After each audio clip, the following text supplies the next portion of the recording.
गौतम बुद्ध का अष्टांगिक मार्ग। कल हमने जाना 4 आर्य सत्य और साथ ही साथ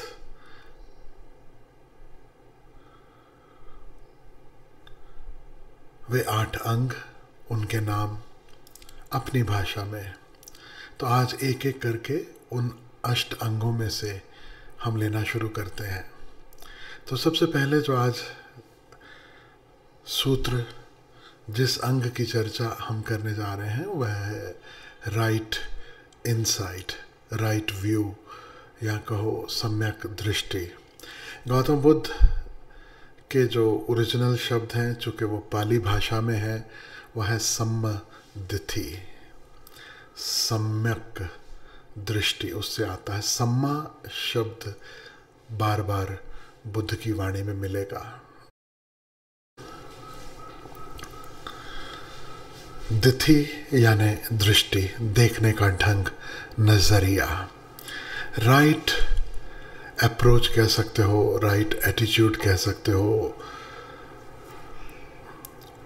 तरह तरह से उसे ट्रांसलेट किया जा सकता, क्योंकि आंखों में और दृष्टि में भेद है। आंखें तो सबकी करीब करीब एक जैसी देख सकती हैं, अगर ठीक हो, चश्मा नहीं लगा तो थोड़ा बहुत ही फर्क है, लेकिन दृश्य सभी एक सा देखते हैं। लेकिन उस दृश्य के प्रति जो दृष्टि है वह सबकी भिन्न भिन्न होती है। तो गौतम बुद्ध कह रहे हैं कि दृश्य तो सबके लिए एक जैसे हैं, जीवन के रंग ढंग खेल वे तो करीब करीब एक जैसे हैं, थोड़ा बहुत फर्क है। ए बी की जगह सी डी, इसकी समस्या ये है, इसकी समस्या ये है, लेकिन उन समस्याओं के प्रति, जीवन के अनुभवों के प्रति, जीवन की घटनाओं के प्रति, और यहाँ तक कि इस पूरे जीवन के प्रति दृष्टि अलग अलग है। और जिसने दृष्टि सुधार ली उसका जीवन सुधर गया। हमारे शास्त्रों में वचन है, जैसी दृष्टि वैसी सृष्टि। तो वही अद्भुत वचन गौतम बुद्ध अपने ढंग से कहते हैं कि दृष्टि सम्यक हो तो मुक्ति संभव है। किससे मुक्ति? शोक से, दुख से, असंतोष से। खोज क्या रहे? इस जगत में जो भी व्यक्ति जो भी कर रहा है, अंततः सुख खोज रहा है, अंततः खुशी खोज रहा है। क्योंकि जिस कार्य में आपको खुशी नहीं, जिस कार्य में आपको आनंद नहीं, वो आप कभी करोगे नहीं। मजबूरी हो तो बात अलग है, लेकिन स्वेच्छा से आप वही उपाय करते हो जो आपको और सुख देते हैं। लेकिन अगर दृष्टि भेद है, दृष्टि में कोई भूल है, देखने का ढंग सही नहीं, तो उपाय हम लाख करें, हमें अगर पता नहीं कि कैसे बीज हम बो रहे हैं, तो फिर फसल आने पर, फल आने पर हम शिकायत नहीं कर सकते। सम्यक दृष्टि का सबसे महत्वपूर्ण अर्थ जो मैं समझता हूँ एक सामान्य जीवन जीने के लिए, अभी मैं साधना की बात नहीं कर रहा हूँ, सिर्फ एक सरल सुंदर संसारी जीवन जीने के लिए जो सबसे गहरा अर्थ सम्यक दृष्टि का मैं देख पाता हूँ, वह है देखो तुम कैसे बीज बो रहे हो। सिंपल। कबीर साहब कहते हैं कि अगर तुम नीम के बीज बोओगे और आम के फल की कल्पना करोगे तो वह कभी आम तुम्हें मिलने वाले नहीं हैं। हम बीज कैसे बोते हैं? दूसरे की देखा देखी। अपने पूरे जीवन पे एक नज़र दौड़ाइए। सत्र ही दृष्टि से संबंधित है, तो चलो एक नज़र बचपन पे लेके चलते हैं। बचपन से लेकर आज तक हमने क्या किया, हम क्या कर रहे हैं, जरा खोजना। बाकी सब स्कूल गए, हम भी स्कूल गए। बाकियों ने बस्ता ढोया कंधे पे, हमने भी ढोया। थोड़े बड़े हुए, मैं एकदम फास्ट फॉरवर्ड करके ले जा रहा हूँ आपको। थोड़े बड़े हुए, कॉलेज पहुँचे, जो पहुँच पाए, मुझे नहीं पता कि सब पहुँचे कि नहीं पहुँचे, जो पहुँच पाए। लेकिन जो भी किया, अपने एक करियर की तलाश, काम धंधे की तलाश, किसी तरीके रोजी रोटी कमा सकूं, उसका उपाय किया।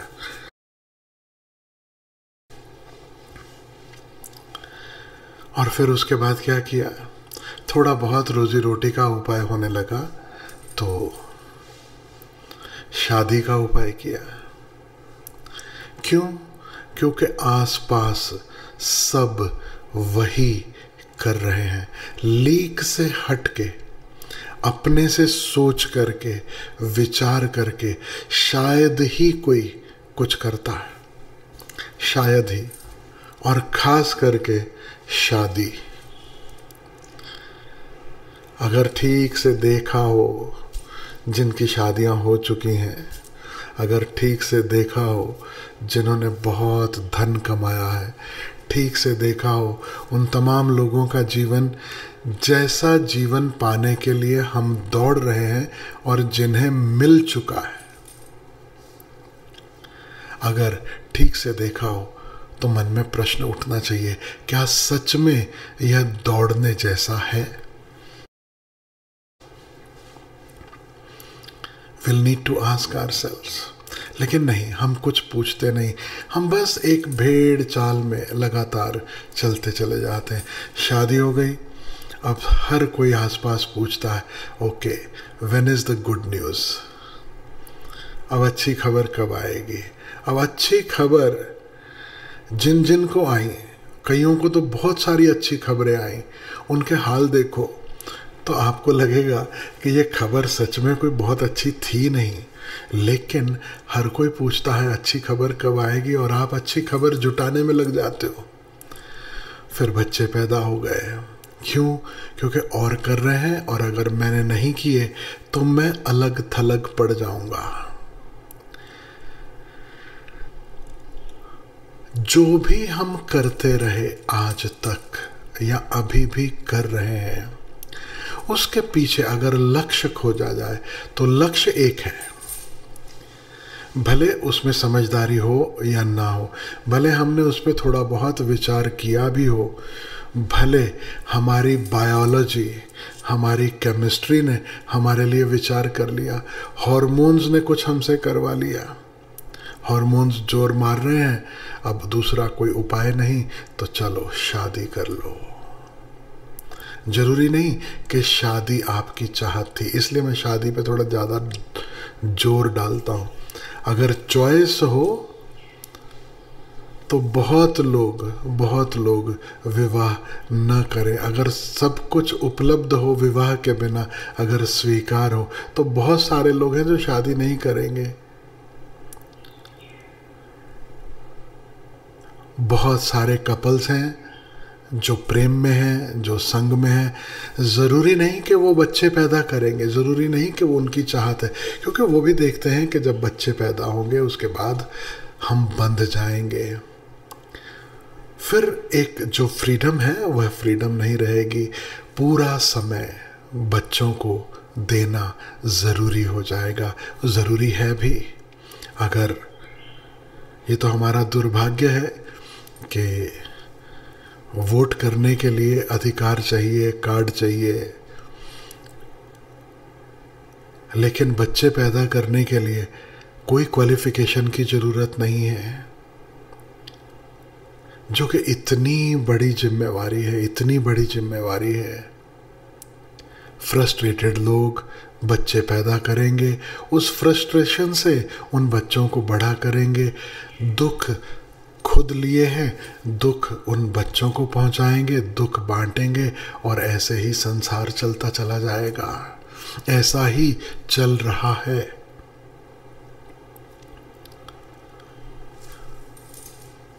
अगर ठीक से देखा हो तो कभी यह प्रश्न मन में उठ सकता है कि क्या जरूरी है हर कोई बच्चे पैदा करे?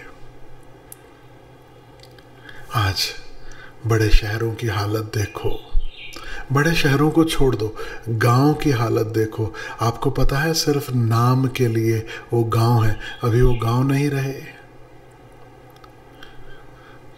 अब वो खुले आंगन, वो खुली सड़कें, वो खुले रास्ते कुछ भी नहीं। आज बच्चों को, बड़े शहरों में तो कम से कम बच्चों को अगर खेलना है तो खेलने की जगह नहीं है।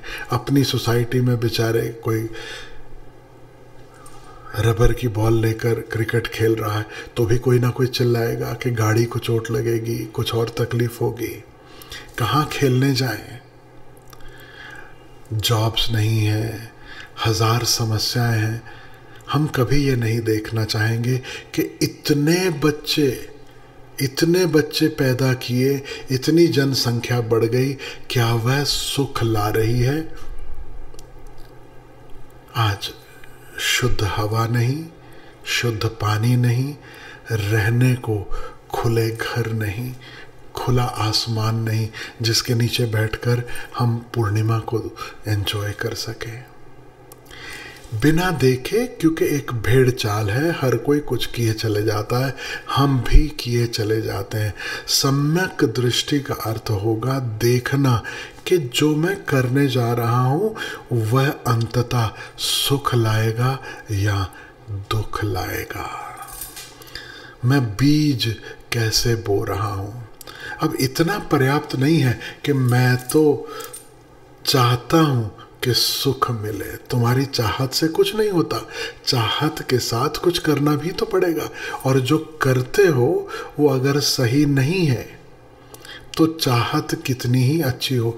मैं नीम के बीज बोऊंगा, मेरी चाहत आम की है, अब आम मुझे नहीं मिलेंगे, मुझे नीम ही मिलेगा।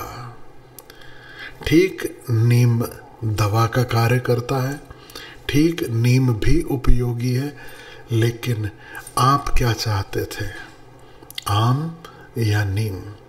आप अपने जीवन पर जब नज़र डालने को मैं आपको कहता हूँ तो देखना जरा, क्या वही मिला जो आप चाहते थे, या अभी भी मृग मरीचिका की तरह वह दूर दिखाई देता है? ऐसा लगता है कि भविष्य में कहीं है, कभी ना कभी मिलेगा।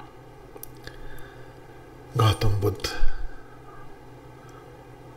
ऐसा समझो कि मनोवैज्ञानिक हैं।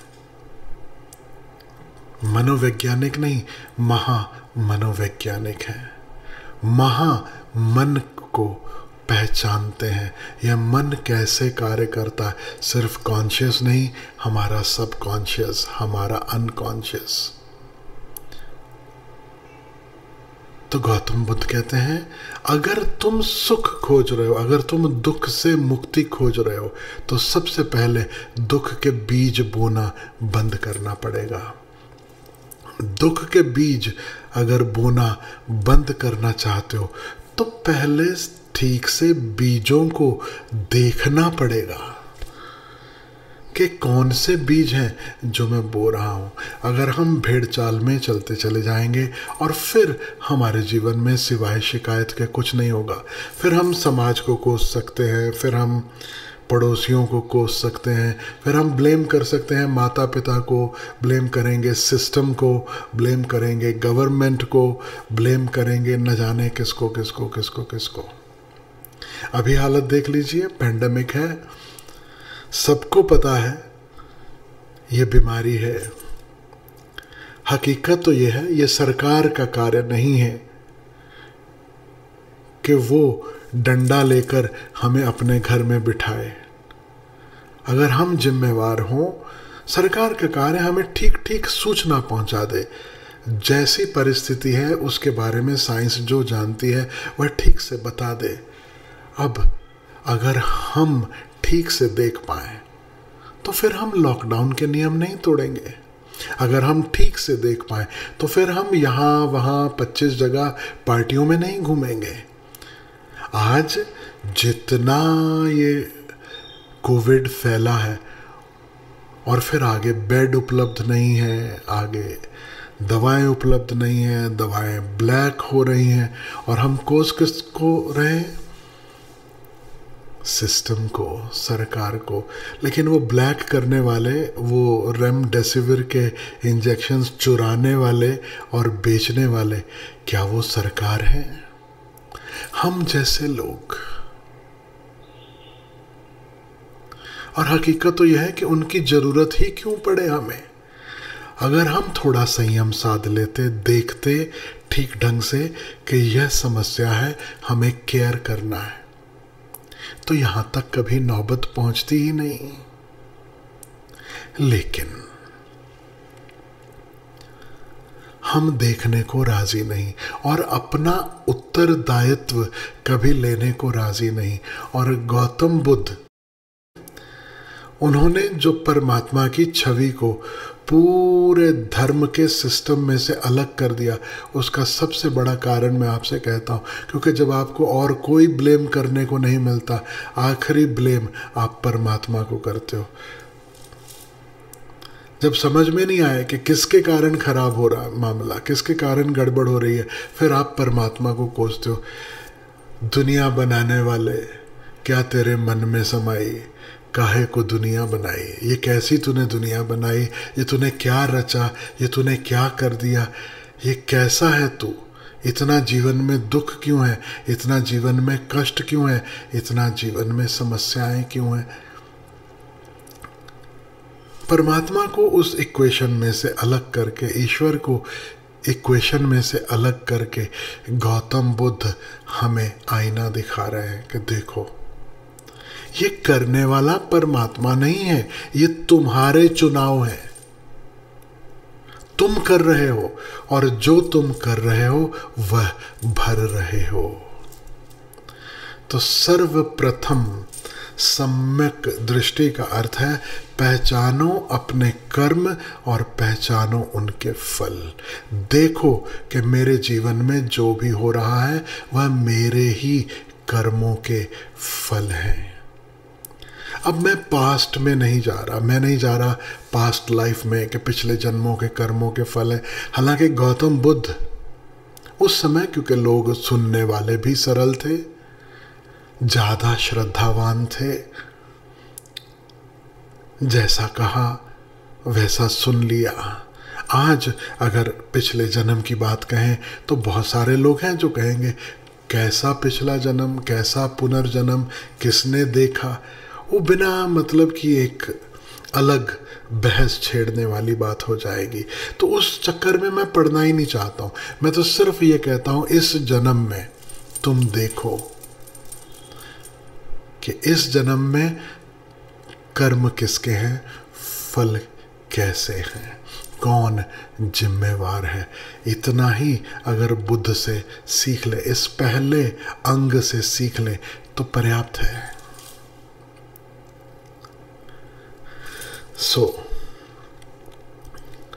दूसरी बात जो गौतम बुद्ध सम्यक दृष्टि के माध्यम से हमें सिखाना चाहते हैं, वे कहते हैं कि हम जो है, जैसा है वैसा नहीं देखते। हमारे मन में कुछ कल्पनाएं हैं, हमारे मन में कुछ धारणाएं हैं। हम जो भी देखते हैं, जो इंटरप्रेट करते हैं, अपनी धारणाओं के अनुसार करते हैं। We don't see that which is, we only see what we want to see। और आज साइंस इसका सपोर्ट करेगी। साइंस कहती है कि हमारी आंखों में जितना प्रकाश रोज भीतर जा रहा है, जितने इमेजेस हमें मिल रहे हैं, करोड़ों की संख्या में, और सिर्फ आंखों में ही नहीं, हमारी तमाम इंद्रियां करोड़ों अनुभव कर रही। There is so much information that is passing through our senses to our minds, but we only pick and choose certain experiences। हम सब कुछ नहीं देखते हैं, हम उतना ही देखते हैं जिधर हमारी रुचि है। एक उदाहरण मैं आपको देता हूँ। आप ड्राइव कर रहे हो, अभी बहुत दिनों से किया भी नहीं होगा, तो मन भी प्रसन्न हो जाएगा। ऐसी कल्पना करें, आप ड्राइव कर रहे हो हाईवे पे, खुला हाईवे, ट्रैफिक भी कम है, मज़े से आप चले जा रहे हो, खेत हैं, खलिहान है, आपकी दृष्टि किधर जाती? खुले आकाश पर, पेड़ पौधों पर, और फिर इक्का दुक्का दुकानें, हाईवे के कुछ जगहें वो निकलती हैं, आपका उस तरफ ध्यान भी नहीं जाता। आपसे पूछो कि क्या था, आपको नहीं याद रहेगा। समझो आप कार चलाने वाले व्यक्ति हो, कार से जा रहे हो, अब बीच में ट्रक की रिपेयर की शॉप भी है ना, वो छोटी छोटी रिपेयर शॉप्स होती ना, ख्याल भी नहीं आएगा। अगर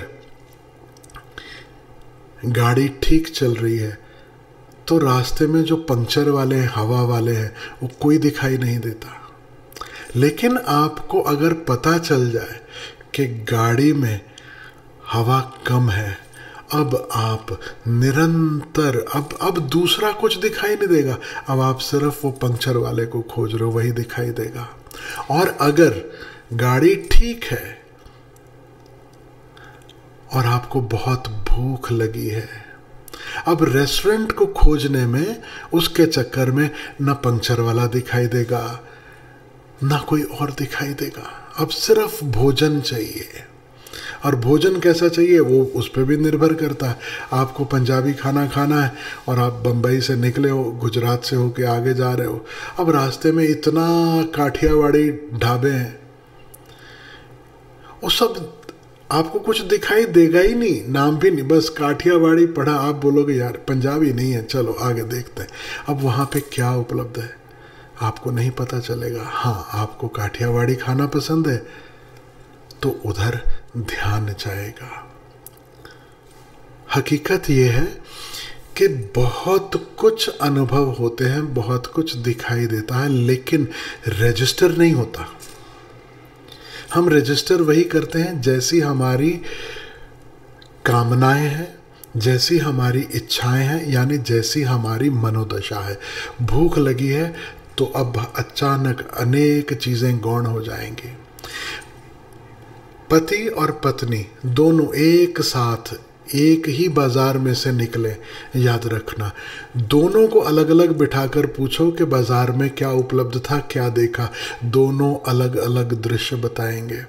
पत्नी को दिखाई देगा साड़ी की दुकान, ज्वेलरी की दुकान, जूते की दुकान, बैग्स की दुकान और न जाने क्या क्या, और पुरुष को मोबाइल की दुकान, इलेक्ट्रॉनिक्स की दुकान, गाड़ी का शोरूम, इत्यादि इत्यादि।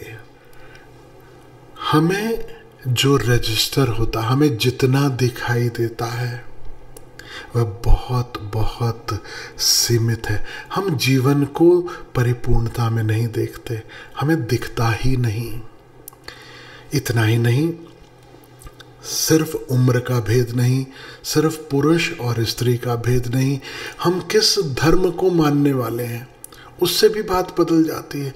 हमारे संस्कार कैसे हैं उससे बात बदल जाती है। हमें क्या अच्छा क्या बुरा बताया गया। सबसे बड़ी धारणाएं हैं अच्छे और बुरे की, कि क्या अच्छा क्या बुरा। अब एक नॉन वेजिटेरियन फूड खाने वाले परिवार में अगर आप जन्म लेते हो तो नॉन वेज जो डिश है, जो भोजन है, उसे क्या माना जाएगा? अच्छा, ताकत देने वाला।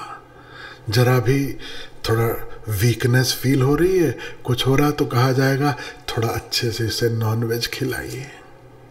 आप वेजिटेरियन हो, वेजिटेरियन परिवार में बड़े हुए हो, तो अब अच्छा और बुरा की परिभाषा बदल जाएगी, बिल्कुल बदल जाएगी। आप जैन हो, वेजिटेरियन हो, लेकिन एक गुजराती वेजिटेरियन और एक जैन वेजिटेरियन, उसमें भी भेद है। क्योंकि एक को ढेर सारा लहसुन और कांदा, डुंगरी जिसको बोलते हैं कई लोग, अब उन्हें वो बहुत भाएगी, और दूसरे को न कांदा चलेगा न लहसुन चलेगा, वह बुरा है। अच्छा बुरा अनेक धारणाएं, इन अनेक धारणाओं के माध्यम से हम जगत को देखते हैं। तो जितने मन जितने संस्कार, जितने इस पृथ्वी पर लोग, उतने ही संसार एक साथ एग्जिस्ट कर रहे हैं। आपका और मेरा संसार अलग है। सम्यक दृष्टि का अर्थ होगा जो हम चश्मों के माध्यम से देख रहे हैं उसे हटा करके जो है उसे देख सकें। ऐसा समझो कि ये रंगीन चश्मे हैं। मुसलमान का चश्मा हरा है, हिंदू का चश्मा केसरी है। अब दोनों अपने अपने चश्मे से देखेंगे और व्यापारी है, अब इट डजंट मैटर वो हिंदू है या मुसलमान है, गुजराती व्यापारी है, अब उसका रंग अलग है। आजकल वो पता ही नहीं रंग कौन सा कहलाता, वो पिंक कलर के आते हैं ना नोट बड़े बड़े, अब उसका कलर पिंक है। अब हर एक को अपने ढंग से सब कुछ दिखाई देगा। ओशो एक बहुत प्यारा उदाहरण देते हैं। ओशो कहते हैं कि एक गाड़ी में मैं ट्रैवल कर रहा था तो कुदरती ऐसा हुआ कि जिस कूपे में वो बैठे थे तो एक पंडित जी थे और एक मौलाना थे उसी कूपे में उनके साथ, और एक जन कोई और बिजनेसमैन टाइप का, थोड़ा व्यापारी टाइप का लग रहा था, वो भी मौजूद था। तो कहते हैं कि बड़ा गजब का दृश्य था, और क्योंकि मौलाना और पंडित जी दोनों साथ में बैठे, अब कुछ ना कुछ तो चर्चा होगी, कुछ ना कुछ तो बात होगी। तो ओशो कहते हैं आई वॉज इंटरेस्टेड कि देखते हैं क्या होता है। तो थोड़ी देर गाड़ी चलती रही। पहले जैसा कि होता है कि we don't address the elephant in the room, we kind of ignore everything. थोड़ी देर साइलेंस रहा, एक बड़ा ऑकवर्ड साइलेंस, लेकिन धीरे धीरे फिर औपचारिकता वाली बातें, थोड़ी इधर की थोड़ी उधर की, आप कहाँ से, ये कैसे, वो कैसे, ना, लेकिन फिर फाइनली बात मुद्दे पर आनी शुरू हो जाती है। अब धर्म की बात होनी शुरू हो गई। धर्म की बात होनी शुरू हुई तो करते करते वो जो पंडित जी थे उन्होंने कहा कि आपको पता है कि हमारे धर्म की इतनी महिमा है कि ये जो गाड़ी है, ये गाड़ी भी हमारे धर्म का, हमारे भगवान का गुणगान करती है। तब सब आश्चर्यचकित हुए। उन्होंने बोला कि अरे ऐसा कैसे। वो जो व्यापारी था वो भी बड़ा इंटरेस्टेड हो गया सडनली, जो अभी तक धर्म कर्म में बिल्कुल इंटरेस्टेड नहीं था। उसने पूछा ऐसा कैसे कि गाड़ी, अब गाड़ी तो गाड़ी है, कोई ह्यूमन बीइंग थोड़ी है, अब वो कैसे किसी धर्म में इंटरेस्टेड हो सकती है। तो पंडित जी ने बोला कि देखो तुम गाड़ी की आवाज़ सुनो। अब पुरानी बात है, उस समय डीजल गाड़ियाँ नहीं थी, उस समय वो स्टीम इंजन वाली गाड़ियाँ तो कैसे चलती हैं।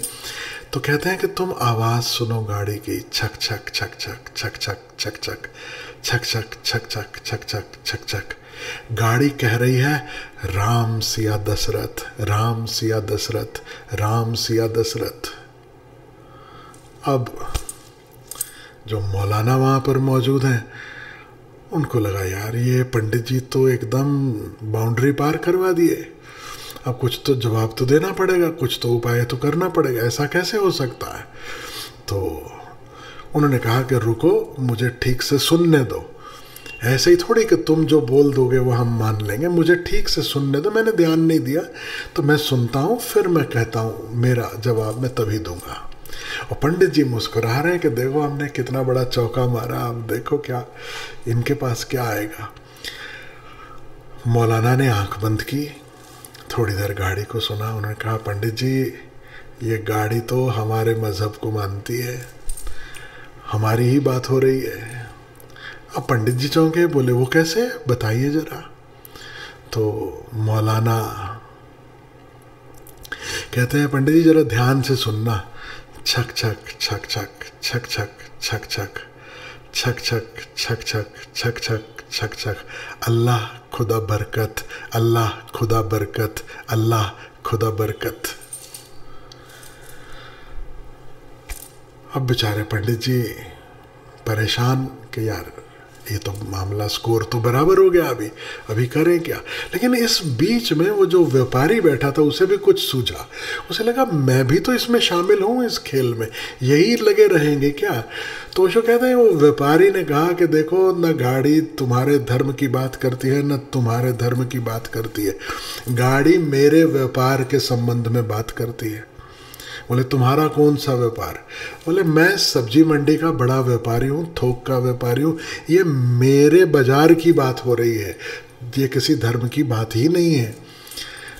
तो अब दोनों ने पूछा वो कैसे? बोले गौर से सुनो, छक छक छक छक छक छक छक छक, आलू प्याज अदरक, आलू प्याज अदरक, आलू प्याज अदरक। तो अब हम जैसे चश्मे पहने हैं, जैसा सुनना चाहते हैं, जैसा देखना चाहते हैं, वैसा हमें दिखाई देता है। अपने जीवन से सीखना। बहुत बार अगर हम किसी के लिए नेगेटिव धारणा बना लें कि ये व्यक्ति बुरा है, अब उसकी बुराइयां ही बुराइयां दिखाई देती रहेंगी, और जिसके प्रति हम धारणा बना लें कि ये व्यक्ति अच्छा है, अब उसकी अच्छाइयां ही अच्छाइयां दिखाई देनी शुरू हो जाती हैं। नोटिस किया क्या आपने? हर मां को जब बच्चे लड़ते हैं अपना बच्चा सही लगता है। गलती सदा किस बच्चे की होती है? दूसरी मां के बच्चे की। अपने बच्चे की तो कभी गलती होती नहीं। बहुत बार आप देखोगे कि एक ही परिवार में माँ को या पिता को जिस बच्चे से ज़्यादा प्यार है उसे उसकी कोई गलती दिखाई नहीं देगी। इवन दूसरे बच्चे की गलतियाँ दिखाई देंगी, लेकिन उस बच्चे से जिससे ज़्यादा लगाव है, ज़्यादा प्यार है, उसकी गलतियाँ इग्नोर होती चली जाएंगी। कारण है वो कोई ऐसा नहीं है कि वो कुछ गलत कर रहे हैं, कि जानबूझ कर रहे हैं। हकीकत यह है कि जिस चश्मे से हम देखते हैं वही दिखाई देता है। जिसके प्रति प्रेम है, प्रेम के चश्मे से देखते हो, उसकी हर चीज निराली लगती है, उसका सब कुछ अच्छा लगता है। और जिसके प्रति घृणा है, वो कितना ही अच्छा कुछ क्यों ना करे, वह बुरा ही लगता है। जो आपको बुरा लगता है, समझो वो व्यक्ति बहुत अच्छा गीत गाता हो, बहुत अच्छा गाना गाता, लेकिन आपका झगड़ा हुआ है, आपको वो व्यक्ति पसंद नहीं, फूटी आंख नहीं सुहाता। जब आपसे उस व्यक्ति के संबंध में बात की जाएगी तो आप कहोगे बहुत ही बेकार इंसान है, छोड़ो, उसके डील करने जैसा व्यक्ति नहीं है। और सामने वाला आपको कहे लेकिन मैंने सुना है वो गाता बहुत अच्छा है, क्या आप मानोगे कि वो गाता बहुत अच्छा है? कहोगे कुछ नहीं, खाली सुनी सुनाई बातें, काहे का गाता, इतना घटिया आदमी है, अच्छा गाना गा ही नहीं सकता। You will not believe it. Forget about, accepting someone else saying it. You will not believe it. तो ये जगत जो है ये हमारे बिलीफ सिस्टम पर आधारित होकर हमें दिखाई देता है, और उसके अनुसार जो जो घटता है उसकी इंटरप्रिटेशंस होती हैं। अब तीसरा सूत्र मैं आपसे कह रहा हूँ, दूसरा कि धारणाओं के चश्मों के माध्यम से हम देखते हैं जगत जैसा है वैसा दिखाई नहीं देता। जैसी हमारी धारणाएं हैं, जैसे हमारे बिलीफ सिस्टम है, उस भांति दिखाई देता है। ये असम्यक दृष्टि है। तीसरी धारणा, तीसरा असम्यक दृष्टि जो हम सबके पास है, जिसे सम्यक होने के लिए बुद्ध प्रेरित करते हैं, वह है कि हम जो भी खोज रहे हैं वह सिर्फ जो आज है कल नहीं होगा उसमें खोज रहे हैं, उसी को खोज रहे हैं, शाश्वत को नहीं खोज रहे हैं। खोज रहे हैं आनंद जो शाश्वत हो, लेकिन जिसमें खोज रहे हैं यह वस्तु, यह व्यक्ति, यह संबंध, यह पद, यह प्रतिष्ठा हमें बिल्कुल ध्यान नहीं, हमें बिल्कुल बोध नहीं, हमें बिल्कुल एक चीज़ है जो दिखाई ही नहीं देती, वह है मृत्यु। We don't see the impermanence of things. हमें यह नहीं दिखाई देता कि सब अनित्य है, आज है कल नहीं होगा। और यह देखकर भी अगर दिखाई दे भी जाए, सुनाई दे भी जाए, क्योंकि शास्त्र यही दोहरा रहे, संत यही दोहरा रहे, ऋषि यही दोहरा रहे कि जो आज है कल नहीं रहेगा, सब यहीं छूट जाएगा इत्यादि, तो भी हम सीखते नहीं। सत्य हमें दिखाई नहीं देता।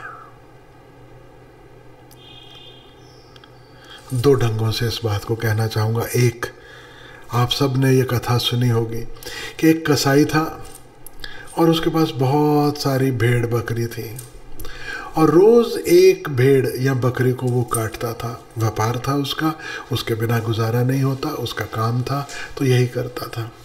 और जितनी भेड़ें, जितनी बकरियां थीं, जिस भेड़ को वो पकड़ के लेके जाता, वो मिमियाती, वो चिल्लाती, वो रोती, बाकी भेड़ बकरियां सब मस्त रहती। तो किसी ने कसाई से पूछा, ये कैसे संभव हुआ?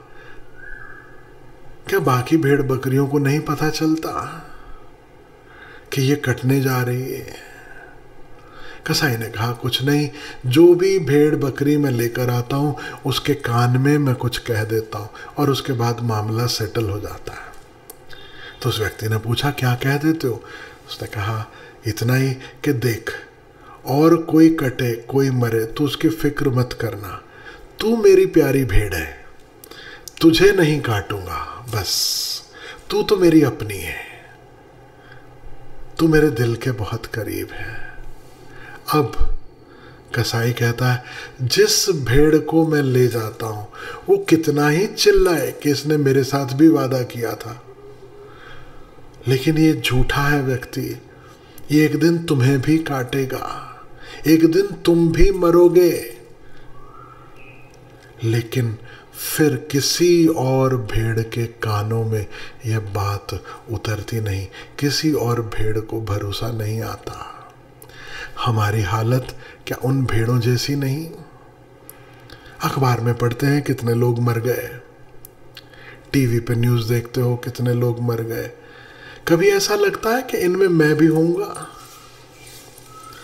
अक्सर तो यही लगता है कि बेचारे फला फला गए, होगा कुछ तो, चलो कहीं तूफान आया, लोग मर गए।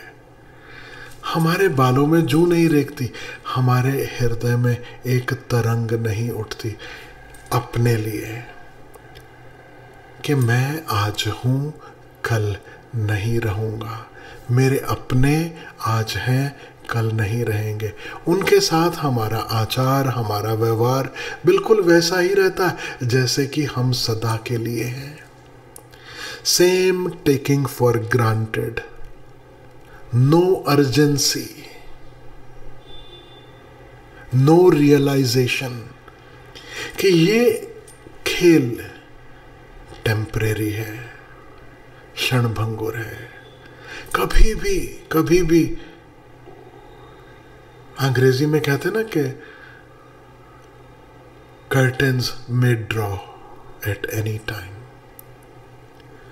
कभी भी ये खेल पूरा हो जाएगा, कभी भी स्टेज पर पर्दा गिर जाएगा और बस एक्ट अधूरा है कि पूरा है, किसी को कोई चिंता नहीं। टाइम हो गया, घंटी बजी, ट्रन। पुराने ज़माने में जिन्होंने थिएटर देखा होगा उन्हें ख्याल में होगा, घंटी बजती थी और पर्दा, घंटी बजती थी और फिर नया पर्दा खुलता था।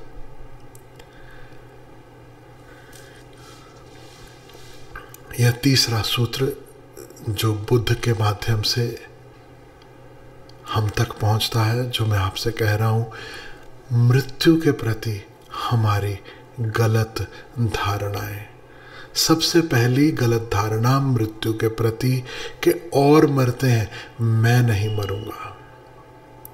इसी में छुपी हुई एक और धारणा है, वह भी चाहो तो नोट कर लेना। वह धारणा समय से संबंधित, आई हैव टाइम। सबसे बड़ी धारणा, आई हैव टाइम।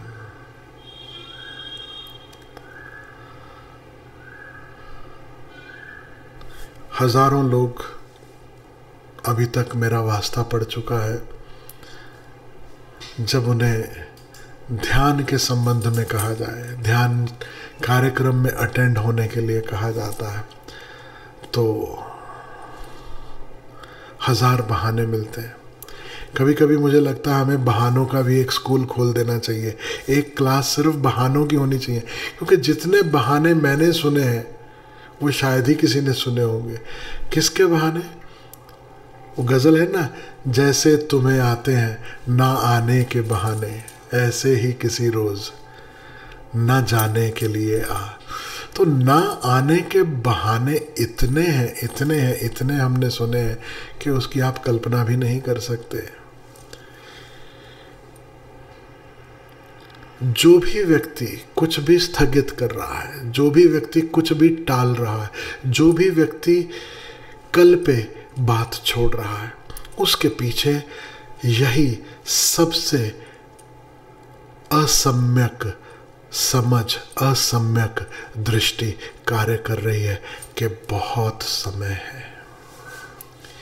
बुद्ध कहेंगे देखो समय नहीं है। और फिर बहुत गहरे में उतरोगे। अगर अभी तो मैं सिर्फ संसार की दृष्टि से बुद्ध क्या कह रहे हैं उतना ही बता रहा हूँ, अभी अध्यात्म की तो मैंने शुरुआत भी नहीं की, याद रखना। आध्यात्मिक दृष्टि से देखोगे तो बुद्ध और एल्बर्ट आइंस्टाइन एक हो जाएंगे, कहेंगे टाइम डज नॉट एग्जिस्ट।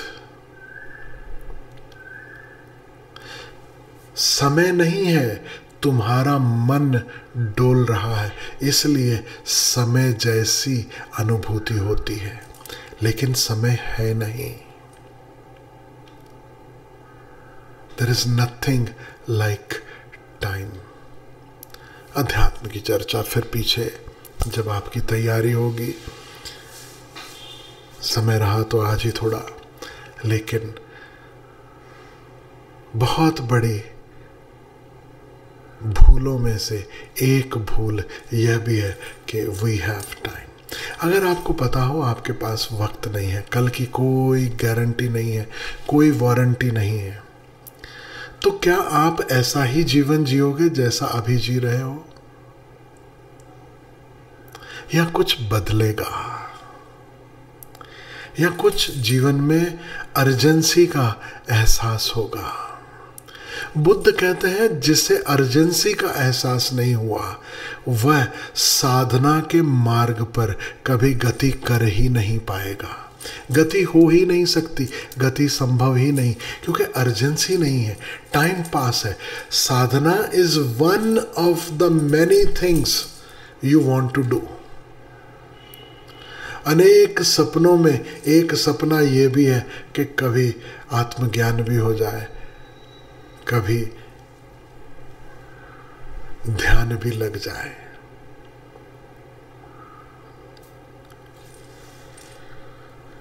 मृत्यु के संबंध में एक और धारणा है कि मृत्यु बुरी है। यह भी असम्यक दृष्टि, रॉन्ग एटीट्यूड, रॉन्ग पैराडाइम, गलत समझ। तो जब भी कोई मरता है तो हम बहुत दुखी होते हैं, हम बहुत उदास होते हैं कि ऐसा कैसे हो गया, क्यों हो गया, नहीं होना चाहिए था, कम से कम इतनी जल्दी नहीं होना चाहिए था, थोड़ी देर बाद होता। लेकिन जिससे भी प्रेम करते हो क्या कह सकते हो कि कितनी देर बाद हो तो ठीक है?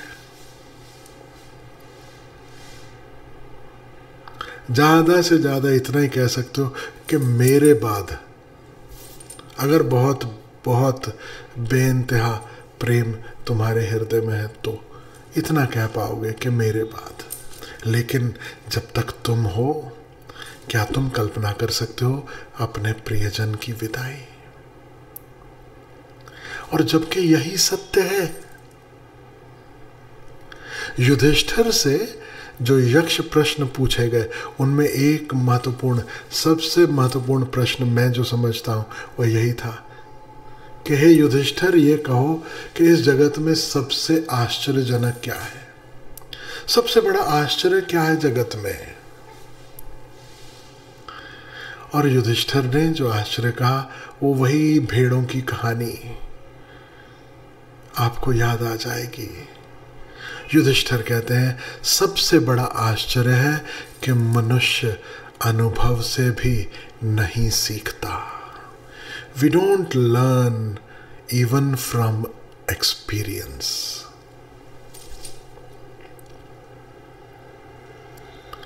देखते हो हर दिन मृत्यु है, फिर भी आग्रह किए चलते जाते हो कि मृत्यु ना हो। इसका अर्थ क्या है?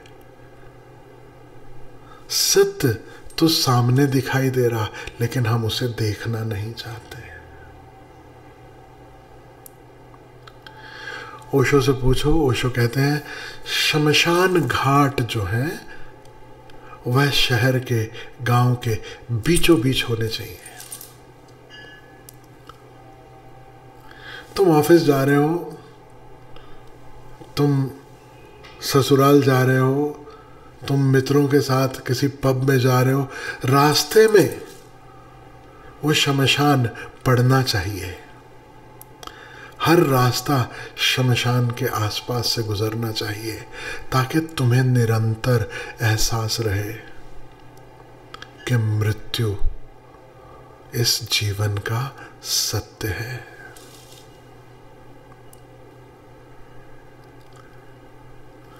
इतना ही नहीं, ओशो कहते हैं कि जो शमशान है they should actually become picnic spots. हम बच्चों को शमशान से दूर रखते हैं, महिलाओं को शमशान से दूर रखा, मृत्यु की बात नहीं करना चाहते, मृत्यु को छुपाना चाहते हैं। ओशो कहते हैं उसे पिकनिक स्पॉट बना दो। Let every child go to the crematoriums and see this is the reality of life, this is also a truth of the life, let everyone see. असम्यक दृष्टि है मृत्यु को छुपाना, असम्यक दृष्टि है मृत्यु का अस्वीकार, असम्यक दृष्टि है मृत्यु के प्रति शिकायत, असम्यक दृष्टि है ऐसा सोचना समझना कि मृत्यु बुरी है।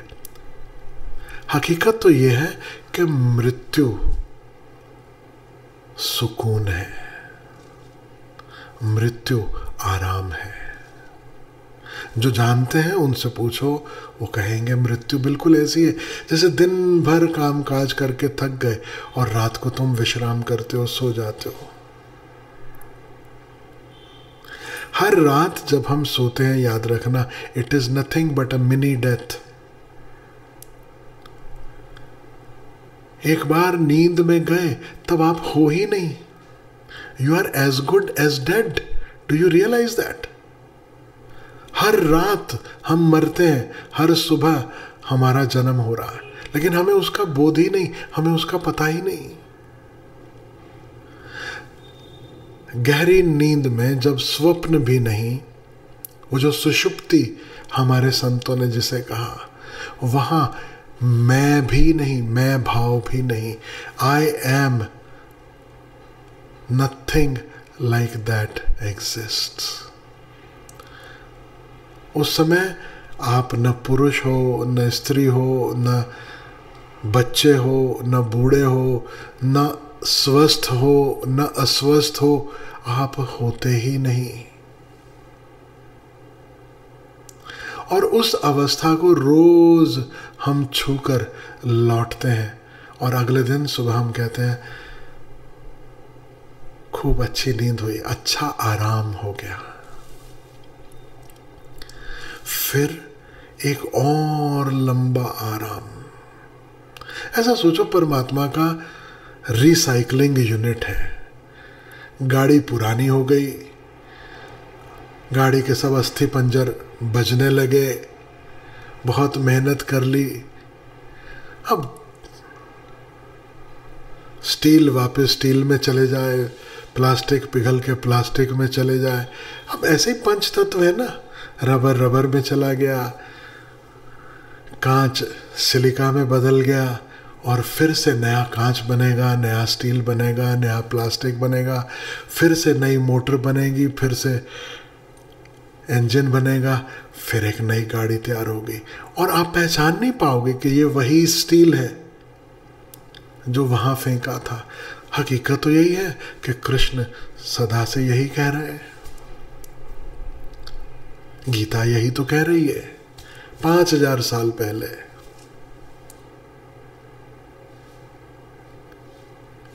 कि आत्मा का न जन्म होता है न मृत्यु होती है। 5 तत्व मिल जाते हैं और फिर से जैसे पुराने 5 तत्व बिल्कुल वैसे जैसे यह वस्त्र, और फिर नए 5 तत्व जुड़कर फिर एक शरीर मिल जाता है जैसे नए वस्त्र।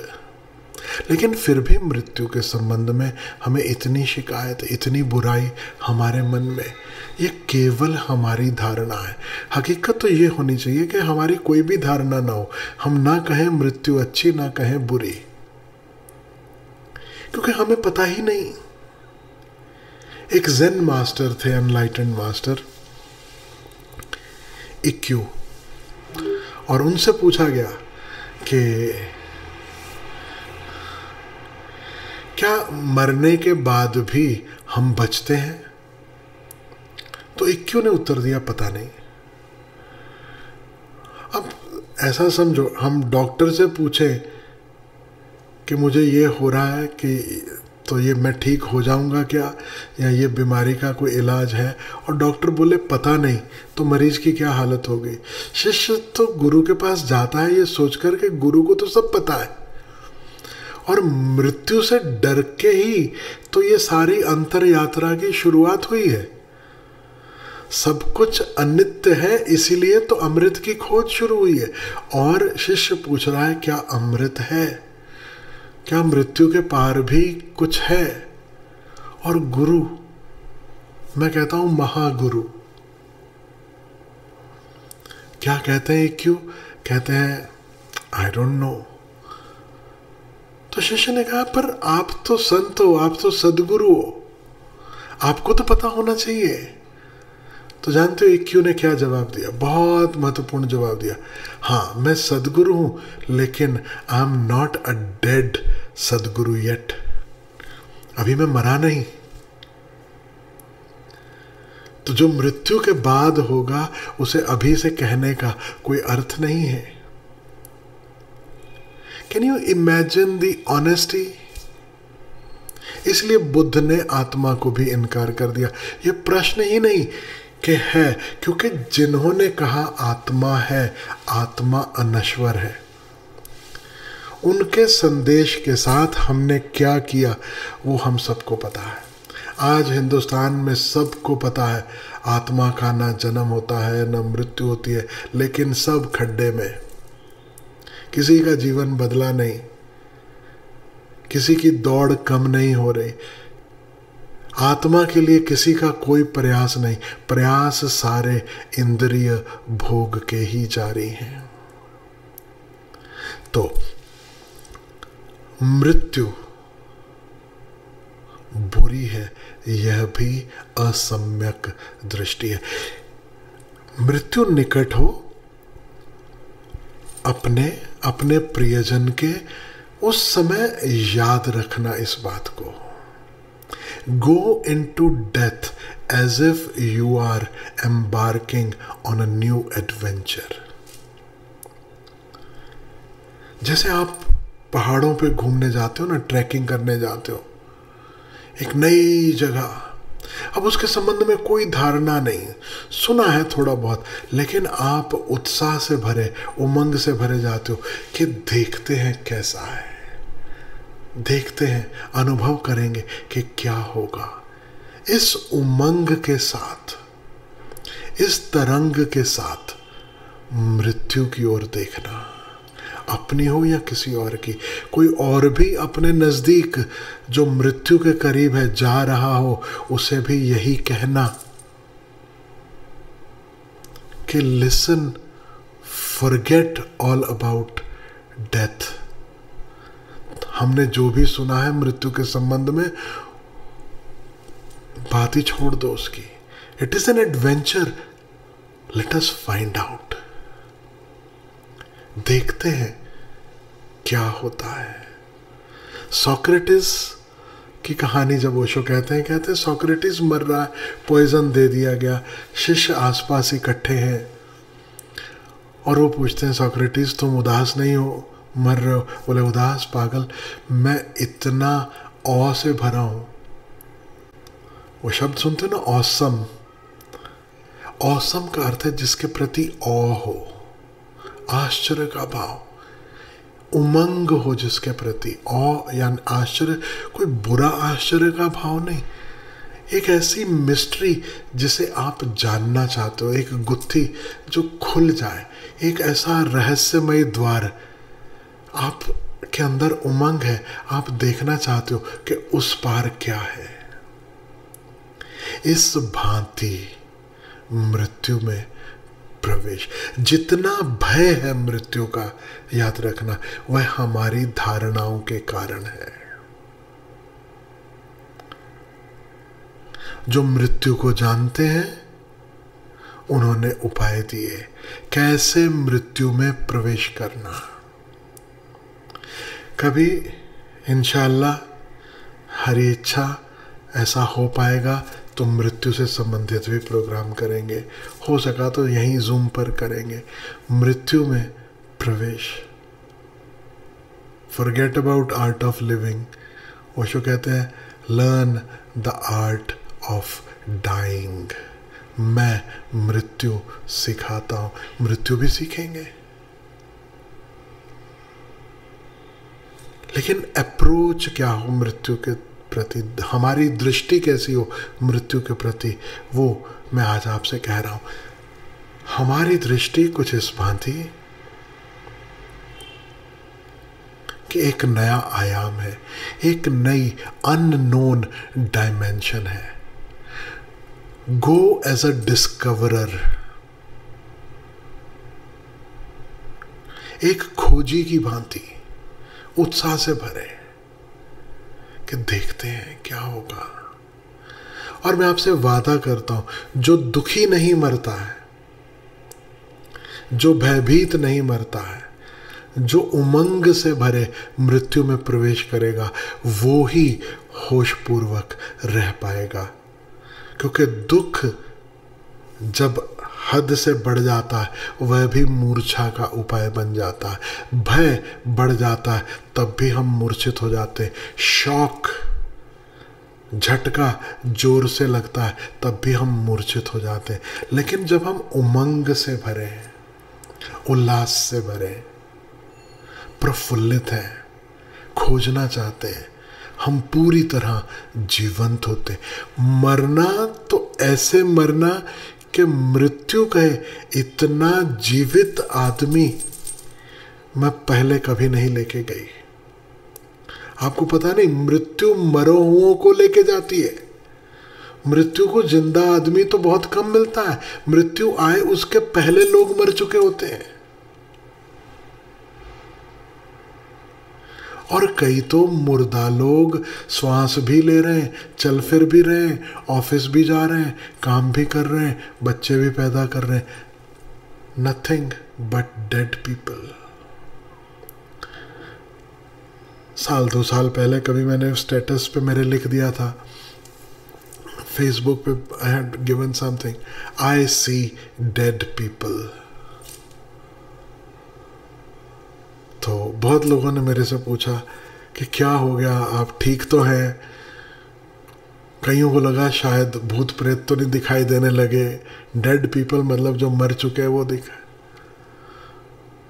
तो मैंने उनसे कहा फिर रिमेंबर गुरजीएफ।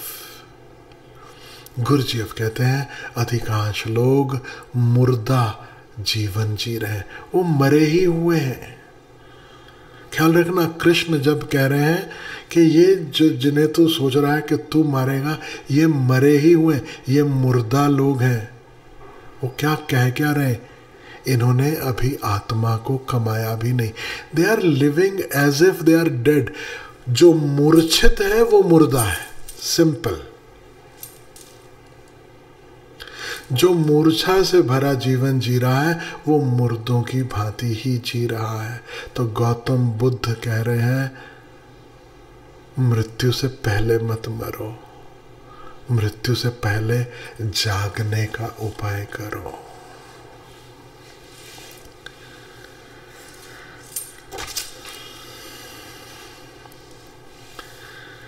जीवन में जो हो रहा है वह अच्छा है या बुरा है, यह भी हमारी धारणा है।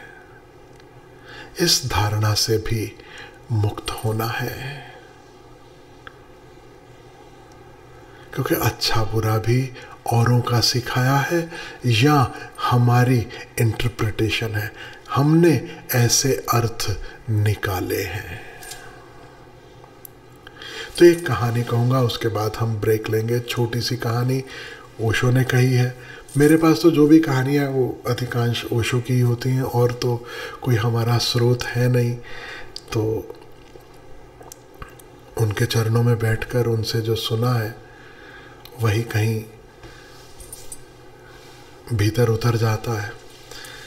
तो ये कहानी बहुत प्यारी है, आप में से कईयों ने पहले भी सुनी होगी, मुझे बहुत पसंद है। कहानी है एक फ़कीर की। फ़कीर है, गांव के बाहर छोटी सी उसकी झोंपड़ी है, वहाँ रहता है, पत्नी है उसकी, पुराने ज़माने का फ़कीर है, गृहस्थ फ़कीर है, बच्चा भी है, छोटा है, टीनेजर ऐसा समझो। और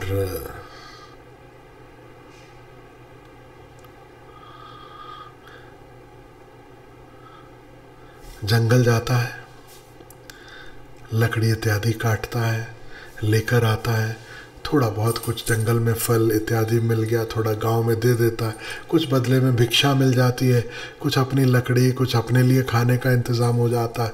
जैसे तैसे अपना जीवन जी रहा है, साधना कर रहा है। एक बार जंगल गया, वही लकड़ी फल इत्यादि इकट्ठा करने, खुद के लिए, परिवार के लिए जंगल गया। तो उसे एक छोटा सा घोड़े का बच्चा मिला।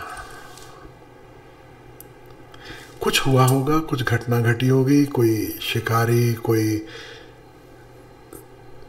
जंगली ऐसा जानवर जिससे घोड़ों को डर लगा हो, घोड़े भाग गए हो और बच्चा पीछे छूट गया हो। अकेला घोड़े का बच्चा, बड़ा प्यारा सा बेबी घोड़ा ऐसा समझो, छोटू सा घोड़ा। और फ़कीर ने देखा, उसने आसपास बहुत खोजा और घोड़े दिखाई नहीं दिए। उसे लगा जंगल में ये अकेला नहीं बच पाएगा, कोई ना कोई ज़रूर इसे मार देगा। तो उस छोटे से बच्चे को वो अपने साथ अपने घर ले आया। उस घोड़े की फिक्र करनी शुरू की, बेबी घोड़े की। उसको कुछ खिलाना पिलाना शुरू किया, अच्छी घास उसके लिए लाए। काम भी बढ़ गया क्योंकि अब उसके लिए भी घास जुटानी है। और जितने गांव वाले थे जो उसको भिक्षा देते थे, जब फ़कीर ने उनसे घास इत्यादि भी मांगना शुरू किया, अगर खुद से नहीं मिली तो गांव वालों ने उस फ़कीर को कोसना शुरू किया। उसने कहा कि तुम पागल हो, खुद के लिए धन नहीं है, खुद का जीवन निर्वाह नहीं कर सकते और ये घोड़े का बच्चा और उठा लाए।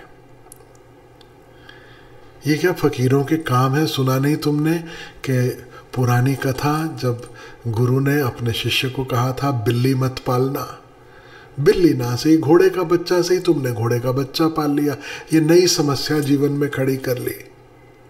गलत है ये। उस फकीर ने कहा कि देखो, इसे गलत सही मत कहो, इतना सब बात है बस। घोड़ा अकेला था जंगल में, संभावना थी कि नहीं बचता, और मैं उस घोड़े को ले आया, और जब तक मुझसे हो सकेगा मैं उसकी फिक्र करूंगा। बस थोड़ा वक्त बीता, घोड़ा बड़ा हुआ। पुरानी कथाओं में आपको पता ना, कई कई साल भी लाइक आधे क्षण में बीत जाते हैं। तो जैसे पिक्चर में पहले यंग दिखाते हैं, फिर 20 साल बाद का सीन आता है, ठीक वैसे ही तो हम बीच के कुछ साल हटा देते हैं। घोड़ा बड़ा हो चुका, ये बेबी घोड़ा अभी बड़ा घोड़ा हो गया, और वो जो बड़ा घोड़ा है वो इतना सुंदर निकला कि एक दिन उस राज्य का वजीर वहाँ से गुजर रहा था, उसने देखा, उसकी नज़र पड़ी, उसने कहा ये तो बड़ी अच्छी नस्ल का घोड़ा है, ये मुझे बेच दो। और वो अपनी ऑफ़र दे गया कि मैं तुम्हें, उस समय स्वर्ण मुद्राओं का ज़माना था, कि मैं तुम्हें 2 या 3 स्वर्ण मुद्राएं दूंगा। लेकिन फ़कीर उसने कहा कि सॉरी, ये घोड़ा बिकाऊ नहीं है। वज़ीर को लगा शायद इसे लालच है, शायद इसे धन ज़्यादा चाहिए, तो उसने कहा कि 3 नहीं 10 स्वर्ण मुद्राएं दूंगा। फ़कीर ने फिर ना में जवाब दिया। उसने कहा कि आप अपना वक्त बर्बाद ना करें, यह घोड़ा मेरे परिवार का हिस्सा हो चुका है और अपने परिवार के सदस्यों को बेचा नहीं जा सकता। वजीर चला गया, गांव वालों को पता चला, गांव वाले फिर आ गए। आज भी यही होता है, सदा से होता आया कि जो संसारी है वो सन्यासी को प्रवचन देने लगता है, सन्यासी को सिखाने लगता है कि तुम्हें कैसे होना चाहिए। तो वो सारे गांव वाले इकट्ठे होकर उस सन्यासी को समझा रहे कि देखो, तुम्हें धन नहीं चाहिए तो 10 स्वर्ण मुद्राएं मांगते तो 20 भी मिल जाती, इस गांव का भला हो जाता, सबका भला हो जाता। तुम स्वर्ण मुद्राएं ले लेते। कितना गलत तुमने निर्णय लिया कि तुमने घोड़ा नहीं बेचा। फकीर ने कहा नहीं, गलत सही कुछ मत कहो, बस इतना कहो इतनी ऑफर आई और मैंने नहीं बेचा, बात खत्म हो गई। इसमें गलत हुआ, अच्छा हुआ, अच्छा होता, सॉरी। थोड़ा वक्त बीता, अब वो जो बच्चा था फकीर का, घोड़ा बड़ा हुआ तो बच्चा भी थोड़ा बड़ा हुआ, और बच्चा उस घोड़े के ऊपर खेलता, उसके साथ बैठकर घूमता। एक दिन घोड़े से गिर गया और उसका पैर टूट गया, और वैद्य जो थे गांव के, उन्होंने बताया कि अब ये तुम्हारा बेटा सदा के लिए लंगड़ा हो गया, ये कभी चल नहीं पाएगा। फिर गांव वाले आए कि देखो, हमने कहा था, अच्छा होता अगर तुम घोड़ा बेच देते, आज तुम्हारा बेटा भी लंगड़ा हो गया। कितना गलत हुआ, कितना बुरा हुआ। फकीर ने कहा अच्छा बुरा मत कहो, बस इतना ही है कि मेरा बेटा लंगड़ा हो गया। ठीक है। थोड़ा वक्त और बीता। ये जो राज्य था, इस राज्य का पड़ोसी राज्य के साथ युद्ध हो गया, और उस युद्ध में उनकी सेना बहुत बड़ी थी। अब गांव-गांव से जितने युवा लोग थे जो सक्षम थे, जो युद्ध में शामिल हो सकते थे, उनको ज़बरदस्ती फौज में भर्ती करना एक मुहिम चल पड़ी। तो इस फकीर के गांव में भी वो लोग पहुंचे और सबके जवान बेटों को फौज में ले गए, सिर्फ फकीर का बेटा बचा। अब गांव वाले आए, बोले महाराज आप तो अंतर्यामी हैं, आपको इतनी दूर का पता था कि एक दिन यह भी होगा। कितना अच्छा हुआ आप जंगल से घोड़े का बच्चा लाए, कितना अच्छा हुआ आपने उसे बेचा नहीं, कितना अच्छा हुआ आपका बेटा लंगड़ा हो गया है। कभी सुनोगे किसी को कहते कि कितना अच्छा हुआ आपका बेटा लंगड़ा हो गया, कितना अच्छा हुआ आपका बेटा लंगड़ा हो गया। हमारे बच्चे लंगड़े नहीं, लेकिन घर लौट भी पाएंगे कि नहीं पता नहीं। फकीर ने उनसे फिर कहा कि देखो, कब सीखोगे, मत कहो कि अच्छा हुआ, मत कहो कि बुरा हुआ। जीवन है, जीवन में घटनाएं घटती हैं, जैसी है वैसी देखो। लेबल मत करो कि ये शुभ हुआ, ये अशुभ हुआ, ये अच्छा हुआ, ये बुरा हुआ, क्योंकि आज जो बुरा लग रहा है हो सकता है भविष्य में तुम्हें लगे अच्छा।